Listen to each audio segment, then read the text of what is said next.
কাস্টমারকে আমি দিলাম পুড়ে যাওয়া কেক। আরে বাবা শোনো তো পুরো ঘটনাটা। হ্যাঁ, কেকটা পুড়ে গিয়েছিল, বাট এই কেকটা না, যখন আমি এই কেকটা বানাচ্ছিলাম ফার্স্টে একটা ব্যাটার আমায় গুলতে হয়েছিল। কেকটাও ভালো হয়েছিল, বাট কেকটা পুরোটা পুড়ে গিয়েছিল নিচে, যার জন্য কেকটা আমাকে পুরো ফেলে দিতে হয়েছিল।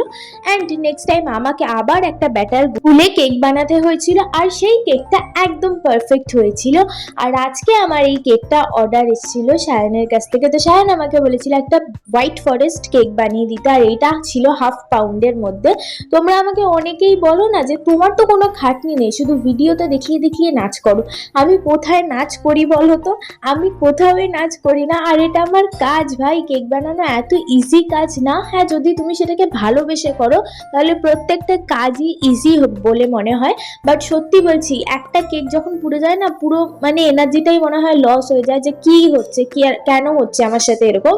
আর যখন হোয়াইট ফরেস্ট কেক বানাচ্ছি, চকলেটটা তো একটু বেশি বেশি করে দিতেই হবে, জানো তো। এই কেকটা দেখে না আমার মা বলছিল এটা তো আমাদের ঘরের জন্য একবার বানাতে পারিস। তো আমি আবার একটা এরকম কেক বানাবো, সেই ভিডিওটাও তোমাদের সাথে শেয়ার করব। তোমরা অবশ্যই এখন আমায় কমেন্ট করে জানিও যে কেকটা কেমন হয়েছে। আমার তো খুবই ভালো লাগলো। আর যেতে যেতে সাবস্ক্রাইব করে দিও। তো এখন আসি, টাটা।